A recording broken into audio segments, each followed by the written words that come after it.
all secondary systems are self-referring. Now, I know that we have hit this term once or twice, and everyone, including probably everyone, had some curiosity. But there is a basic element to the quite simplistic way that life is actually arranged that has to do with the fact that all ordinary information is always connected to its source. Now, this is what I intended to mean by pointing out that all systems, all secondary systems, are self-referring. You might take immediately a kind of view and say that man himself would surely be the ultimate secondary system. Or you might take even a view another way and say that man is surely the sui generis, the initial, the template for secondary systems. Or you might take this kind of view and just say that man's the only secondary system. That being the case, the secondary intelligence of man and the way in which it feeds off of info, the energy that is normally referred to as knowledge and thought, and etc. Here is what you are faced with from a certain view, is that anything that the secondary intelligence of man deals with, anything it eats, anything that it seems to transform, anything that seems to pass along, is inseparable from some reference to its source. Whereas this is not true even if the primary world could speak. It would have nothing to say. There would be no necessity for it to refer to itself. But in the secondary systems, specifically man, but it's even into what would appear to be the institutions, the concoctions, the inventions, the cultural aspects, and blah, blah, etc., that seem to flow from man, from the mind of man. All of these systems, all of them, are self-referring. And this is not an attack. There's nothing wrong. There's no way to try and give a kick at the ordinary operations of man's intellect. May I say nay, nay? It is an aspect that is never seen that I would suggest some of you would find highly enlightening when you realize that everything that operates at the intellectual level of the secondary world, which is the only one available to ordinary man, everything is continually referring to itself. Based upon the blank looks I'm seeing, and some of you I know don't necessarily have to look that blank all the time, it's not that obscure. Let's try it another way. All of you are familiar with this, all the way from religion to all sorts of would-be philosophies, cults. Throughout history, there has been a continuing, and even into certainly non-religious areas now, they simply have changed the terminology, but there have been continuing aspects, attempts, interests of humanity that could be described as attempts at ego destruction, if not literally, of some way trying to get into the human nervous system and trying to materially affect that which would cause someone to have a sense of individuality. It is on the theoretical, the philosophical area that man's ego, any man's sense of individuality, is in some way highly suspect, if not downright despicable, and should be prohibited in the area of information, of knowledge. The religions, of course, are replete with all of this, that in some way man should be humble, and then it comes out in such ways as that man is of no significance, which he is obviously of some significance even at the most basic ecological primary food chain level, that the planet would not be the same. Just at that crude, non-specific, non-intellectual area. But then once you get into the intellectual area, the idea that man's of no importance is a pile of, I don't know, Pope doo-doo. How about that? Well, I'm trying to keep it clean.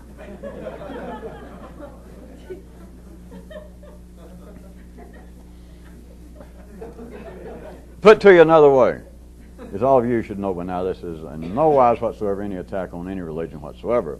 But here's the point. The idea, not even questioning ordinary city concepts of religion, let's just take them as they fly. You do understand. I mean, you've got to see. They can't see it in the city because they've got no need to see it. It is not viable, nourishing food to see such as this. But were it not for the intellect, that is what is normally referred to as the ego in a pejorative sense from religious corners, you would not have the Bible, the Koran. You would have no religion. You would have no idea. It's this simple.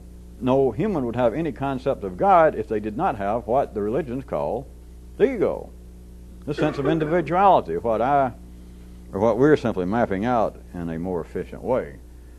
The highest end of the nervous system right now, that which talks and passes for being the intellect of man, the functions of the organ of the brain. But all of these ideas have a basis, is the fact. Don't get lost, because it's still not an attack.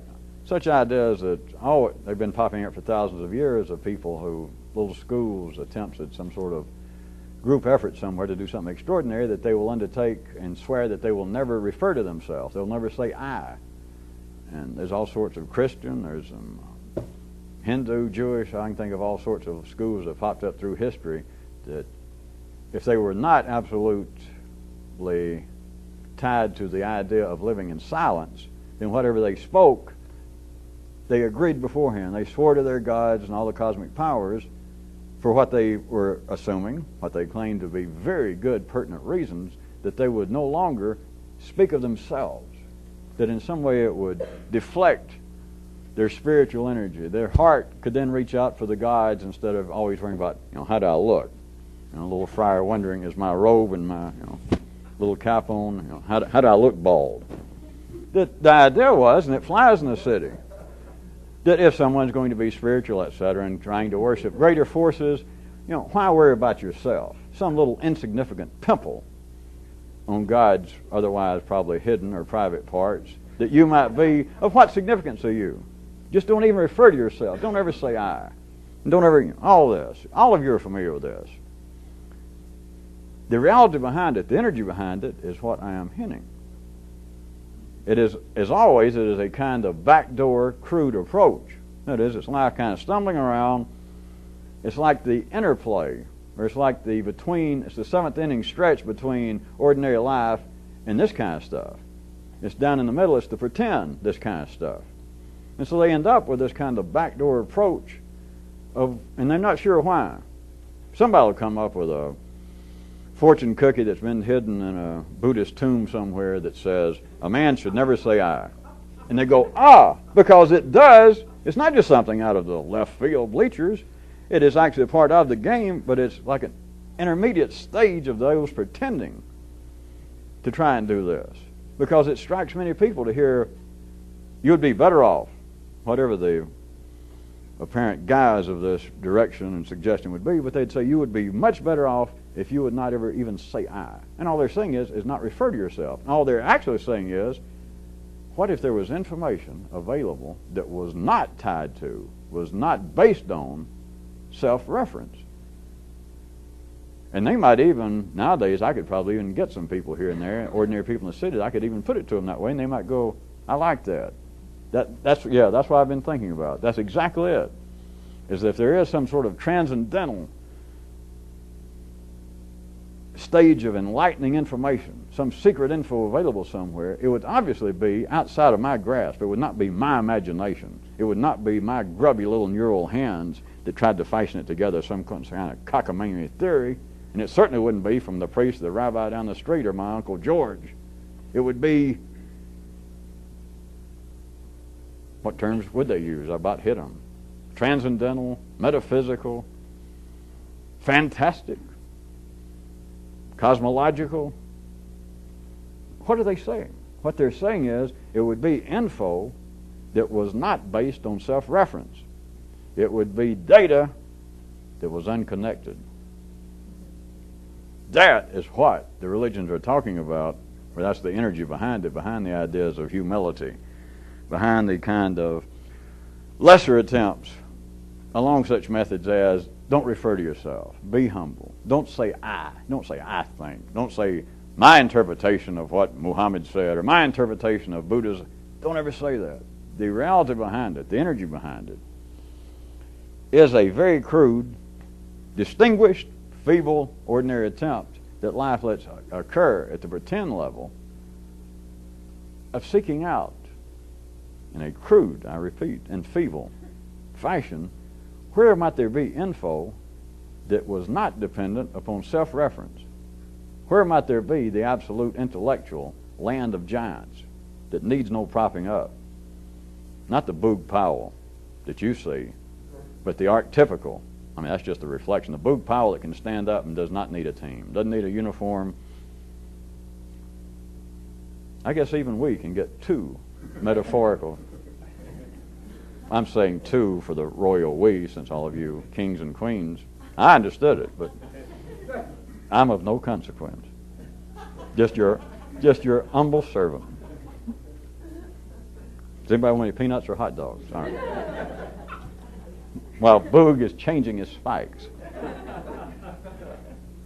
which is easier for him to do, by the way, I've seen, than for him to change his mind. But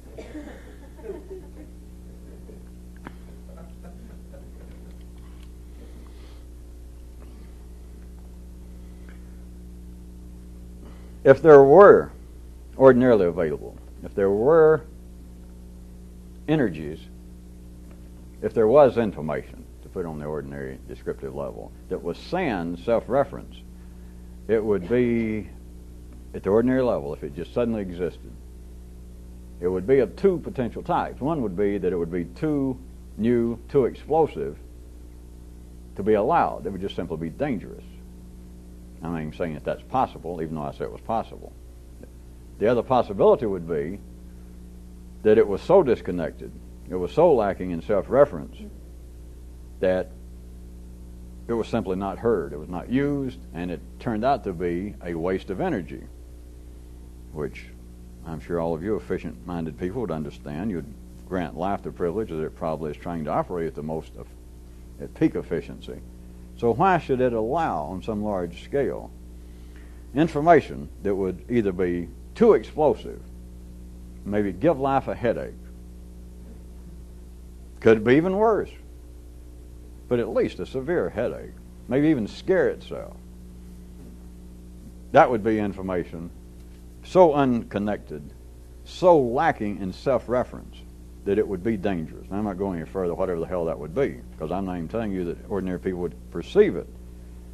But if they did perceive something, the other possibility, if info sans self-reference did occur on some widespread continual level, the other would be that it would simply be a waste of energy. It would not be the most efficient use of energy.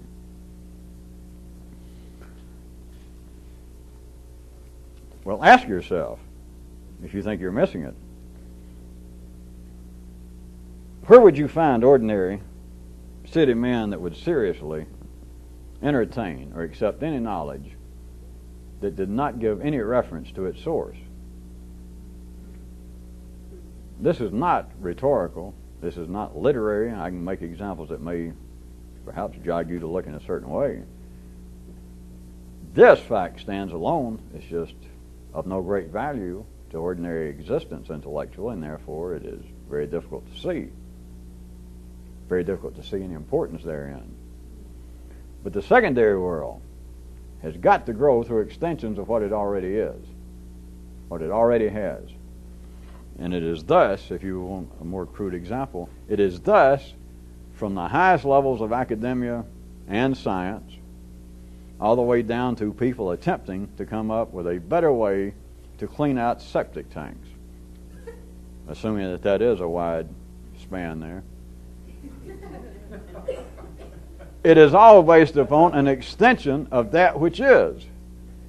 And the more it is in the world of the intellect, that is opposed to coming up with a new way to roof or to clean septic tanks, then the more, something else we've mentioned several times, you're in the land of what? It starts with a Q. It's not kumquats. The land of quotes. It is the historical, sometimes it can be referred to as the cultural antiquity, the traditions of the intellect, the great idea that if a man, let us say, suddenly has a book and it's garnering some attention, or a paper, and his reputation's improved some. Very common. He'll likely come up with this quote, and he may likely, under the circumstance, wherever it is, either not know or figure his audience doesn't know, and he may even take credit. Or he may say it's a paraphrase, but he'll come up with this kind of idea of, well, however a city intellectual looks humble, you go, well, we only stand on the shoulders of the giants who have gone before. As Hobbes said, as Shakespeare noted in Act 3. And we've been through this. It's not an attack, but the world, if they do not quote specifically, if it is not under circumstance that would lend itself to that kind of academic replaying in reference to the past, a scientist will do it. It will appear to be more hardwired that a man is making some response to the rumors going about the brutes that he may be considered for a Nobel Prize in chemistry, and he'll say, well, that's very touching. It is, in fact, may I say, humbling to even be considered. But I must say that the work I'm doing is not all that extreme, as has been reported by some of the lesser technically based press. What I am actually doing is extending the work that was begun by my great professor and mentor over at McGill University back in '75. And this all has the trappings. This is not just palaver. This is not just useless talk. It's certainly not plain talk. It's not plain speak, but it is not in some way useless. And it's not that these people are engaged in some gigantic facade, that it's all some sort of scripted conspiracy. Each and everything that's said is necessary. It is churning up and transforming energy. For a man to stand there and to keep coming out, you go to see him, let us say. I'm going to take this kind of a skewed, kind of smart-ass view that if you were an ordinary intellect in the city and you had just sort of little delusions, or you wish you could get at least involved in the pretendness. And so you go to see a man who has a reputation, world's greatest expert on whatever, or one of the world's great contemporary minds in the area of atonal music, of post-deconstructionist, abstractionist sculpture. Whatever it is, and you go, and it turns out the man stands there, that you've been impressed in some way, or you heard something about his reputation, and you could go there from a certain view, and you could become somewhat irritated by hearing, if you listen a certain way, to hear something the man said when all he seems to do continually is say, well, you think he's about to go on something important, like, well, after my strong investigation, after 20 years of studying post-Elizabethan poetry,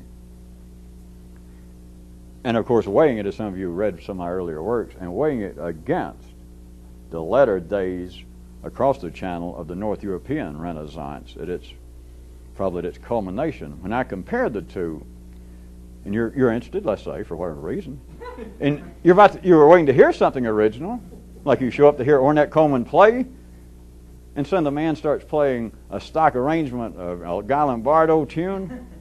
You're waiting to hear this man say something, and he goes, after all of my work, all these years, all right, as Professor so-and-so said. Now, the crowd never notices. People do not stand up and say, hey, boo, I want my money back, or I want my gas money back for driving over here. What do you know?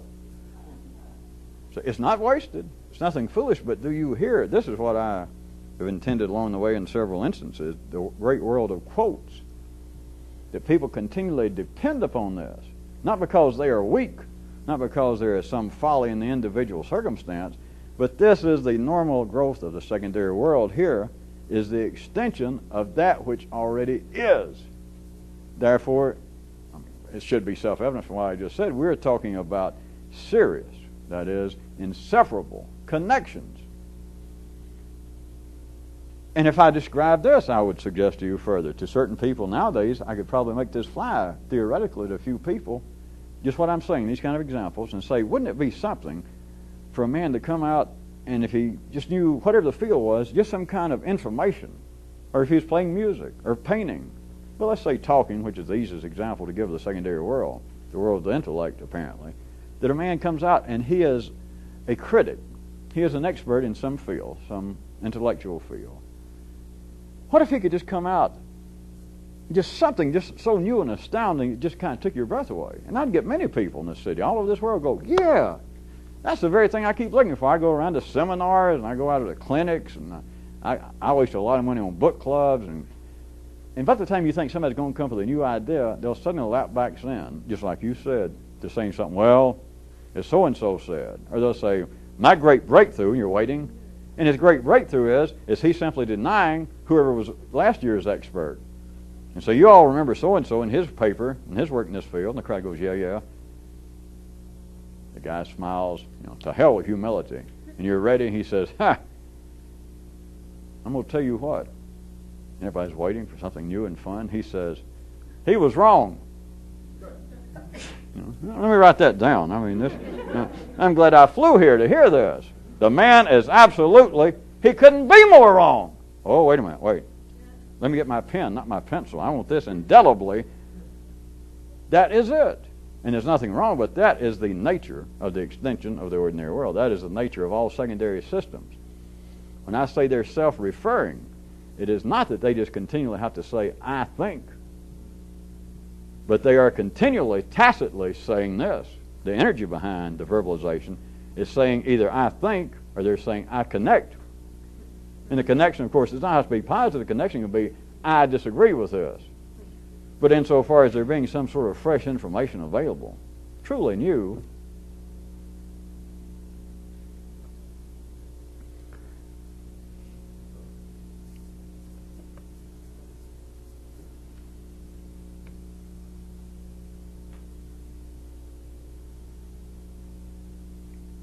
maybe you need a breather. There's a legend. It's either a legend or a myth or I made it up. I can't remember. But it's something like this. There's a place. I remember this, even if I made it up. It's not real far away. But there's a place where they say, and I'm just repeating, I'm just telling you this.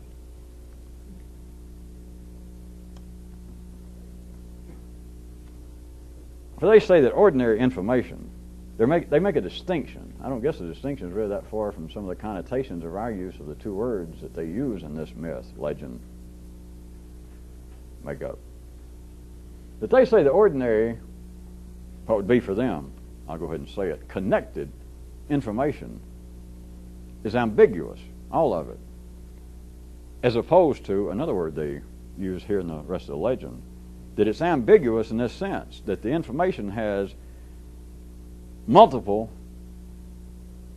interpretations, whether it was meant to or not. Whereas they say there's another kind of information available there that would be, as opposed to ambiguous, would be equivocal. That is, it would still be open to several numerous interpretations and meanings, but purposefully. Now remember, I didn't make that up. I heard it because I don't understand it either.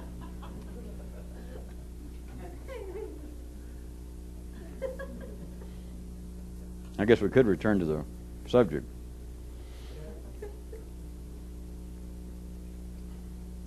Another aspect of secondary systems having to be self-referring.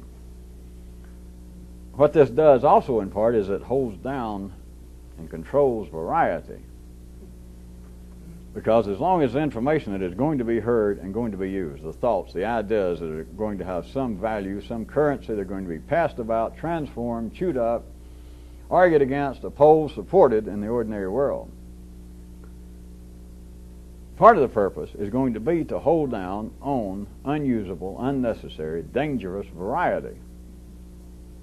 Now, any of you who might be able to strand the two great streams of the ordinary, at least to stand high enough to not get hurt by the pretend, that could sound to be otherwise, or that it should be otherwise. that it would seem to support variety, would it not? No. Why in the world would you think that?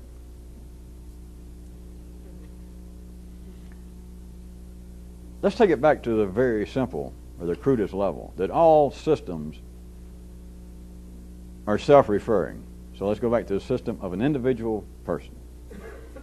Everything, all energy, and we're talking about secondary energy, information, talk, ideas, that the system of a man, an individual, all of it has to be based on self-reference in some way. It's not possible to be otherwise. So do you understand then that no one can have a real variety of thought, not at the ordinary level? Because as long as the variety, as long as the amount, as long as the type, as long as any qualifier that you want to place on thinking, as long as it is tied to the absolute inescapable need for self-reference, you have a built-in restriction. I might also add, without them understanding it, is why people believe that experience is a great teacher. Why they say they do. Why it used to be well, I guess still is, was the finishing, the nuts on top of the educational Sunday for those who could afford it, back what used to be called a grand tour, to send off your kids after they got out of school, and graduate school, or out of penitentiary, to send them off and let them tour the great capitals and the salons, not saloons. That's Alabama folks that send their kids down to the Florida Panhandle for the grand tour. The others, they send them out to Europe to the salons, the studios, and restaurants that actually have menus. But it's the idea that's built into the nervous system that this experience would broaden one's intellectual horizons. And of course, no one will have any sense trying to go into the city, that is to ordinary people, and tell them that's not true, because that belies all polarized reality. To say, well, experience is not going to help you. That'd be like saying, well, reading more is not going to help you. You're not going to be any better off. You're not going to know anymore in the sense of really knowing something just by knowing something else. You can't go tell an ordinary person that. Well, it's not true for an ordinary person. But you should see what the basis of this sort of thing is. That in some way they are struggling again, or life is causing men to struggle in a very crude. And when I say crude, what I mean is it's not going to come to any fruitful payoff in an individual's lifetime.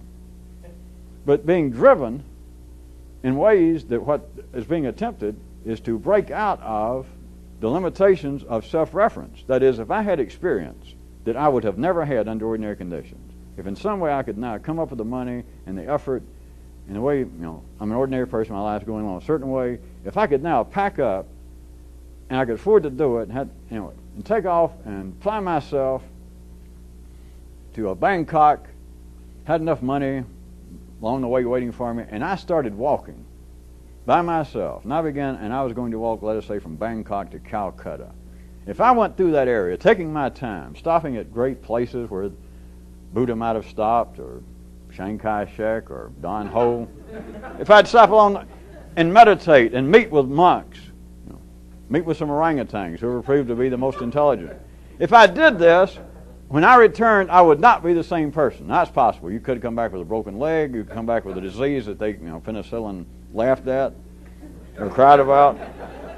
But you should know by now, as far as somebody coming back, and don't let your ordinary nervous system, if somebody went through that and you knew them, and they flew back in and got off the plane and you went to meet them, for a few minutes, for a couple of hours, they might act a little, shall we say, spacey. You might say, hey, something's happened to you.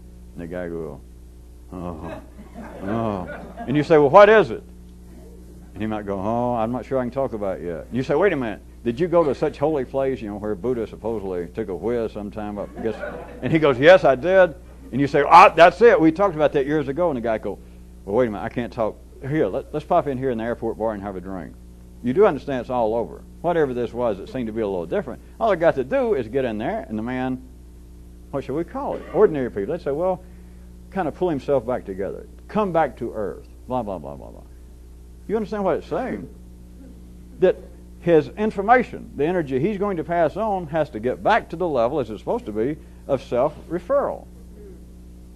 So if indeed, in some way, if the man had, I'm not poo-pooing this, as you know, that the man had experiences himself during this walk that were not in the ordinary realm that would have been expected of him continuing to live in Nashville in clean septic tanks for the rest of his life. So something could have happened.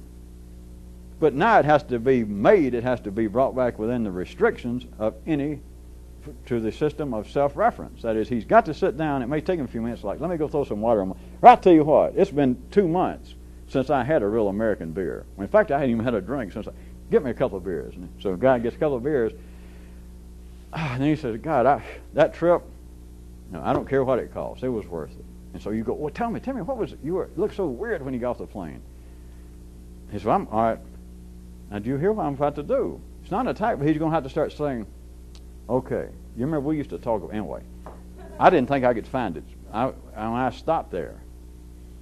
It's almost impossible to get into Burma now. I had to slip in, and I had to look, and I finally found this one spot. And it all becomes self-referral, like the way I felt, what I looked for, what I remembered that I'd read, the legends that I recall that you and I used to talk about what Buddha did or whatever the story is. It has to be brought back within the restrictions of self-referral.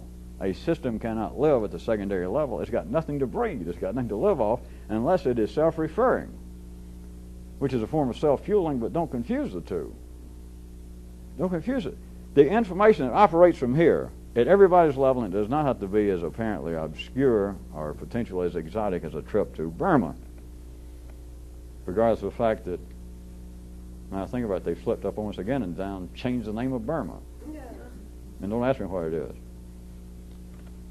It doesn't have to be that exotic. It is whatever the information is coming out of your skull. The ordinary energy, the electrical energy, fueling yours and everyone else's, everybody's intellect at that level, cannot be separated from some continual form of self-reference. So no matter what happens, it is going to fit within the framework. It is going to fit within a profile which is of no importance of yours individually. It's going to fit within the limitations of how you can make reference to yourself. Is that a too extreme way of putting it? How about this? I can go in the other direction. You can't think about anything you can't think about. Your Honor, I rest my case.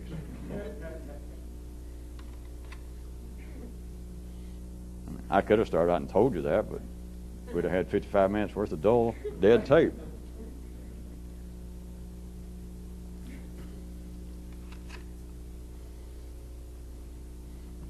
There's another subtle aspect. I like subtle. That covers up all kinds of, not sins, but it gives everybody an excuse. Because I can say, well, perhaps it's too subtle. And you can look off and say, well, maybe it is. And then I can move on with no great personal humiliation to anyone, unless you choose to adopt it on your own. But that is this, that there is no knowledge of any system outside the system.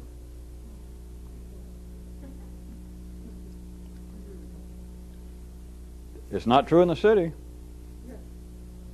Because the city, that is, your ordinary intellect, would immediately respond to that on the basis of self-reference. Well, the whole world is arranged, the secondary world of man, all the way from religious concepts to hard scientific ones, that there is information outside man. Now, it keeps sometimes overlaps, especially for a while in the earlier part of this century when they started fooling around with, had the technology getting more and more into quantum mechanics, the conundrums, the paradoxes, the non sequiturs of particle physics, which they thought was something brand new. Nobody had noticed that humans have been hurting their head now for 6,000 years trying to figure out why is one thing true and then another thing's false. At any rate, there is, without any analyzation, it's just real in the city, in the polarized world, that there is knowledge. If I got ordinary intelligence, say, all right, let's call man a system. They go, okay. And I can say, all right, let's call human life a system. The full human, the cultural, total aspect of human existence, taken in toto as a system. They go, okay. And if I said, there is no knowledge of a system outside of the system, They'd say, well, that's not true.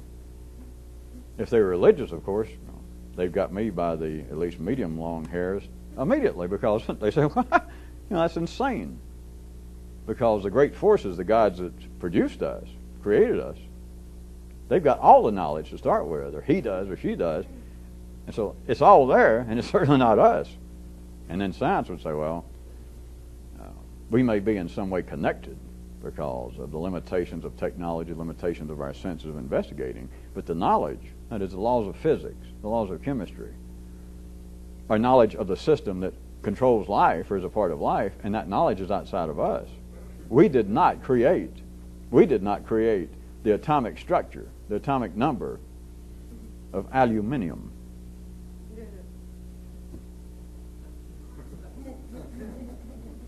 But notice, even their defense, even their explanation, they have to say, we did not do so and so.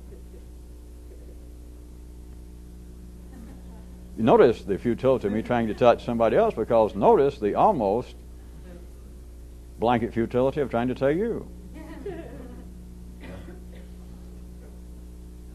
There is no knowledge of any system outside of that system. That's a fact. Now, it's not a fact in the city, because it's simply not. Just look in your own nervous system. I got through going through, I thought 5 or 6 minutes worth of examples that would strike you, but there is no knowledge of a system outside the system. And if you can see that, then you see another aspect of where we started, that all systems are self-referring. What's the alternative? There is no alternative. It is as though, if you want it this way, this has limitations, but it is true enough to start as an example from a 3D universe, is all of the systems that are man, all the systems that seem to flow from man, secondary systems, if you saw them as being, let's just be very non-specific, just the internals of a balloon. And just the balloon gets larger and larger.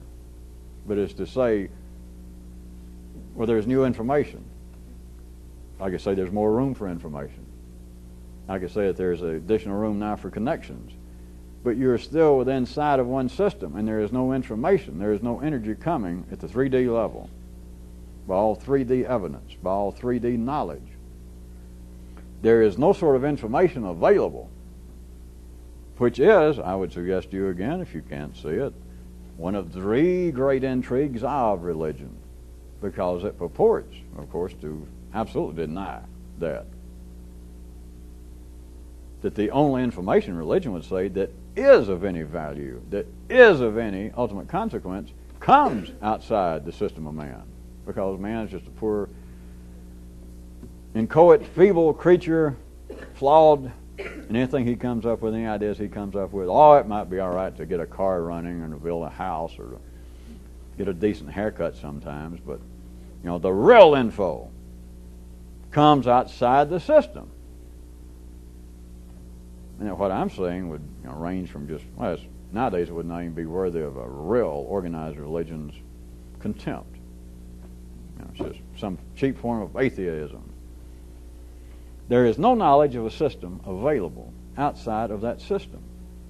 And even when it apparently expands, which the life of man, the secondary life of man, obviously it's expanded in your lifetime. You're in the midst of things expanding, growing.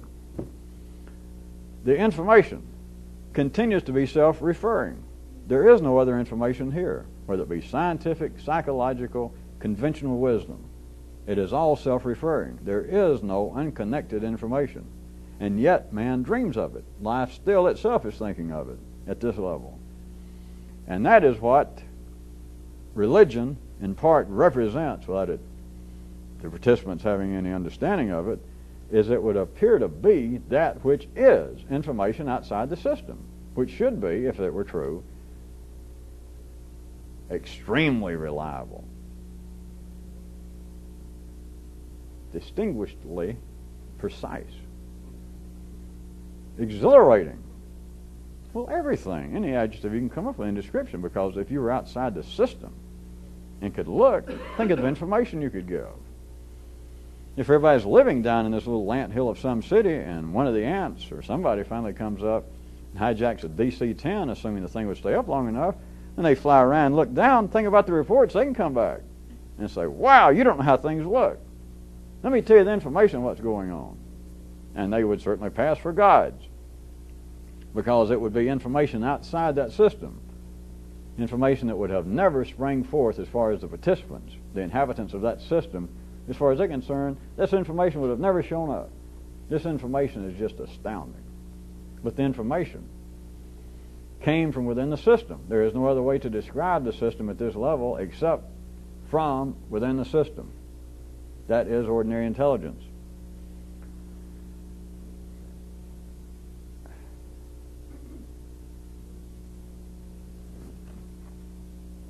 I was asking somewhat rhetorically, could you consider what sort of intelligence, earlier I asked, could perceive, could deal with information, assuming they could hear it in some way. Information, that is energy, but information that made no self-reference. What if, let me stretch reality as we can do verbally, you present information to ordinary intelligence, and in some way it got strong suspicions. In some way it was struck that this is, ooh, this almost tastes, may I say, electrifying. What's the first thing it would ask? After it got over the initial start or the initial enthusiasm, it'd say, where'd you get this? Does it have a choice? What if I played a game? Here's another legend I just made up. Another legend. There was a guy that showed up somewhere on this one-dimensional level, and he found some people, or he found one guy, and he says, you want to know something astounding? Yeah, I said, yeah. He said, I'll tell you on one condition. And he says, okay. He says, after I tell you, you can't ask me any question, because if you ask me a question now, your mind will go blank, and whatever it was you heard, you won't hear. I guess some of you already got it, because I made it up just as soon as I said it, but at any rate, so the guy says, I got you. So he tells him this piece of information that he just knew. We gave him a piece of information, let us say, outside the system. However, this guy, it's a legend, so I can do that. And the guy goes, oh my God, and he staggers, and he almost has an evacuation. The man's he is just astounded. And the guy gave him the information. Let's say that he's somewhat pleased to see this kind of reaction. And then the guy says, well, what? And then he realized, well, wait a minute. Oh, that's the very thing, because I agreed I wouldn't ask any question. I ask you, if this was an ordinary person, the most ordinary, the best ordinary person you know, well, use yourself as an example, since you're the greatest person we all know, could that person stand it? That there was the one time in his life he heard a piece of information, and he staggered, and he realizes, though, and the guy hangs around, he says, I'm going to stay here for another 5 minutes before I go, so if there's anything you want to talk about, let me know, because I'll be here. Could you last 5 minutes? That it's the very thing you always wanted to know. Now, let's say that you had really been through the city mill, that you had tried to walk from Bangkok to Calcutta. You had done all sorts of things, and nothing worked. You couldn't get anything. You read all these books and blah, blah, blah. And here this guy showed up, and for free, just out of nowhere, said, hey, you. And he told you, and you, And he's hanging around, and so I got another 5 minutes before I got to disappear. Could an ordinary person last even 5 minutes with not asking, after all your life you wanted it, without saying, where'd you get that? Huh? Knowing he had already been warned. And he thought about it just when he started to say, after he got over the shock of, where? And he realized, uh-oh. If he knew that, he must have been telling the truth, because he said if I asked him any question, my mind would go blank and I'd lose it. Could he last 5 minutes? It's not an attack on the frailty of human nature. It is simply an observation, an unusable, unnecessary observation of the way things are arranged in life. Could a person withdraw themselves from the systemic flow of self-referring connected information that is the secondary world? Even after hearing something that apparently came from outside the system, could they refrain from 5 minutes of saying, where'd you get it? In other words, what's that connected to? Give me a reference point, which I am. Don't anybody think that you're going to hang around a metaphysical bookstore and this kind of guy is going to pop out and tell you. Because I had to stretch reality that could not happen. I mean, sure it could happen, but it couldn't happen, you understand. It could happen from the view of the person that might know some information outside the system. But for somebody within the system, that sort of thing can't happen. Is one reason those kind of tales are so popular. About a seeker of the truth after 35 years on a cold, dark night, when things are at their worst, there's a knock at the door about midnight, and it's this hooded figure that says, "Yes, my son or daughter, we know what you've been seeking. Us great cosmic elders have been watching your progress. Listen closely. Here's the secret." Why is that so popular? Because it's impossible. I mean, somebody can show up your door, but what are they going to tell you? It's going to be the same thing that my other story that God would have told you if he shows up in Cleveland. They're going to say, God is love. Be nice. Be nice. That's it. I knew that was it. Because it's not going to be any sort of information that's going to come outside the system. I mean, if there is such information, all right, you couldn't hear it, not anybody in the system, because inside the system it cannot tolerate. It cannot use any information that came from without the system. And so, again, the popularity of such stories, the popularity of religion, the unfailing popularity of God. You know, they just can't do away with him. They try to kill him academically, and they fight over him and wrestle it to the ground and replace one silly ritual, fantastic ritual with a new one. They can't get rid of him because it is the dream, which is based on reality, but the dream that there has got to be some sort of info that's not self-referring. And of course, about the only way that will fly, the only way that life allows it to fly, is for it to be apparently ambiguous enough. Oh, I didn't mean to bring that story up. It wasn't related. But to be ambiguous enough, and normally it's in religious context, of course, that it's, as the church used to like to say, it's like a great mystery.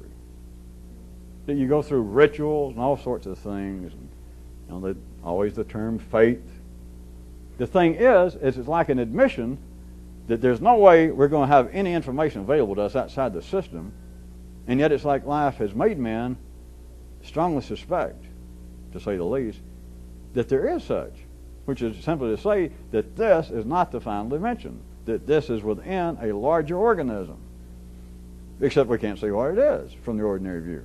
That there's not going to be any information coming into my ordinary system, outside my ordinary system, to help explain my ordinary system. And yet there is already that kind of pre-echo, from the good old phonograph record, back before the Philistines tried to do away with it, or the tapes that you hear before it actually happened. It is that kind of knowledge already existing in another part of life's body, whereas humans have, you could say, a kind of awareness that there has got to be, that there is another dimension to life, at least. That there is information about this system that's not available in this system.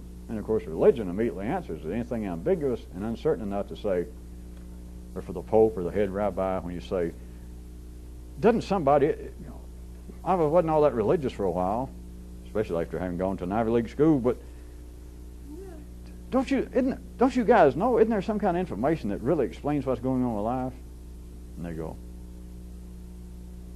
you say, well, could you be more specific? And then they have to light candles or make, do a hat or put on a funny thing and go, well, no. And they go, and then you sort of play along, oh. And see, nobody is abjectly humiliated. The electrical desire is not absolutely grounded out enough to hurt. But it's like the mystery.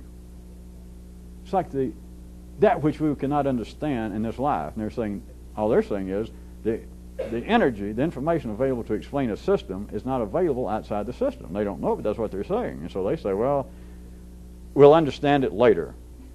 You mean next week? No, kid, after we die. The kid thought, well, I could wait around the next week, but I'm not sure I want to wait around bad enough till I die.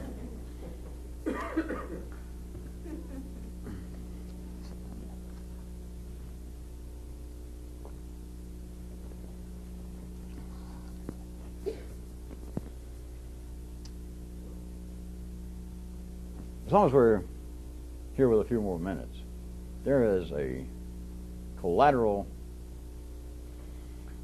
continuance since everyone seems to always get a little something out of talking about the ever popular, overwhelming popularity of bad news.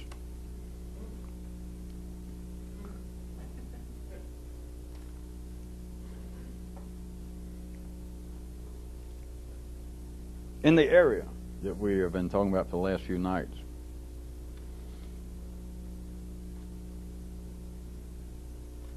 I want you to see that everyone can be almost instantly caught up electrically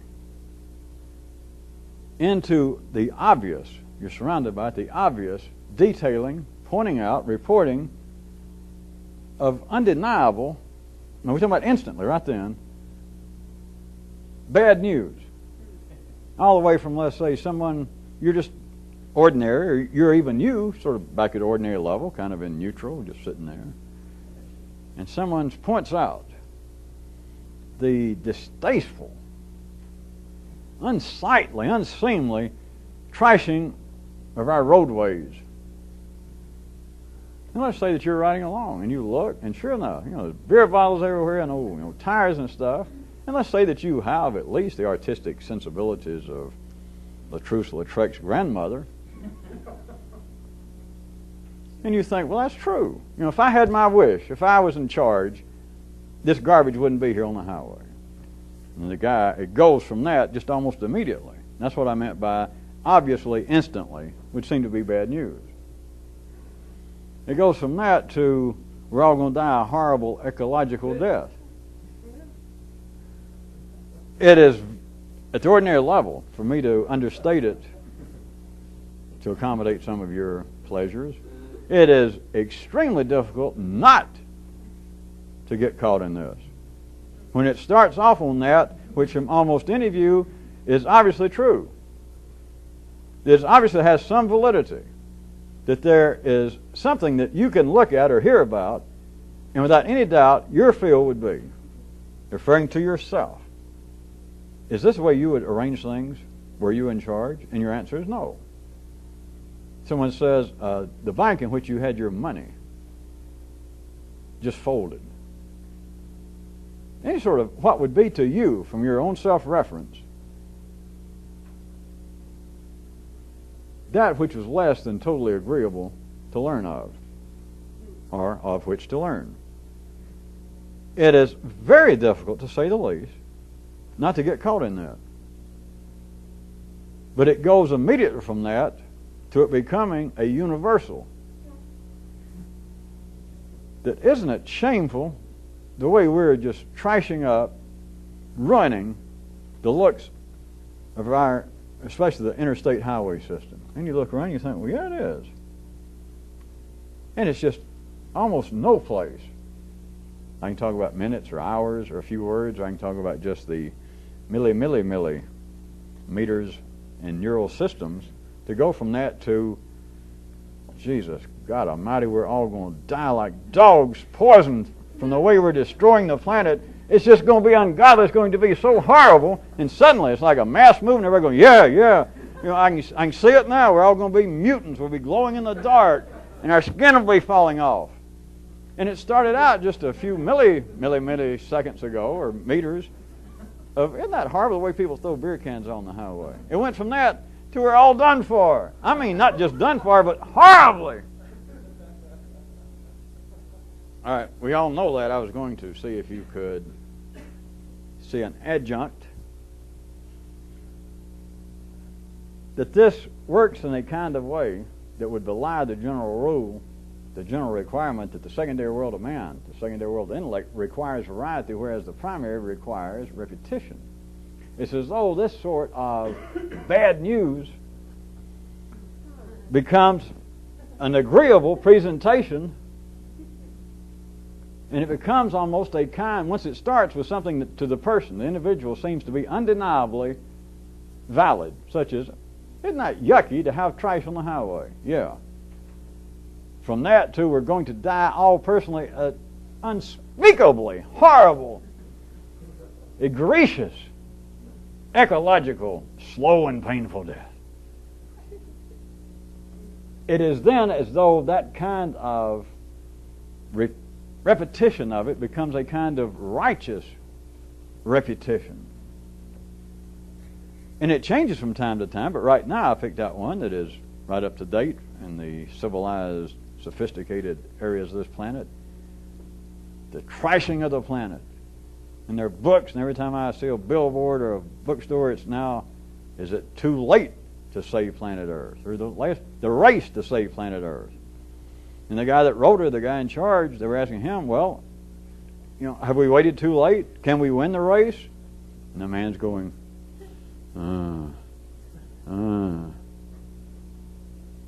And if you listen, you don't have to be, in fact, I started to say you don't have to be stupid. The less ordinarily stupid you are, the more sophisticated you are, the more likely you are to be dancing to whatever the Pope's latest tune is, to whatever the civilized world's latest bad news is. And the guy can start saying, well, and he starts naming figures, and they're showing things. Let's say you're watching a TV show, and they're showing these drums full of toxic waste, and they're bursting. And there's this yellow and green yuck, and it's running out and it's going into streams, and there it is. And we'll assume that's legitimate. They didn't stage it. And he starts saying, do you realize this is killing so many of animals and plants? And they show the rainforest right outside of Cleveland, all right, Rio, burning. And they're saying, do you realize 50,000 acres an hour are burning? And you think, well, Jesus, I like trees. And there's no denying. Let's assume that you accept that.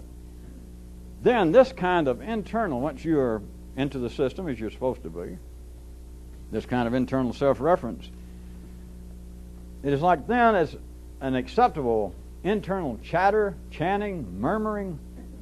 It is a kind of righteous repetition instead of the intellect continuing to seek variety. We're about to run out, so don't lose. It's not as obscure as it may sound. Instead of it being fed, the need for variety, there is almost a kind of presentable, righteous form of repetition, but it's always a form of apparent bad news. It's not ever good news by anybody's definition. But it's as though life uses this as an acceptable way of the intellect not to have to continue to scurry for new variety of foods that is thought continually, but there's some that is a repetition that would be more proper in the primary world of man instead of the secondary world of man, but a form of agreeable, even almost delectable, useful repetition, but it's always on the basis of what could be easily described as bad news. I was just going to give a final apology and say that, for an unconnected, non-self-referral world of a revolutionist intellect, I hate to say, but I'm going to have to tell you that there's little in the way of this kind of disappointment available. I felt it incumbent upon me to make that admission.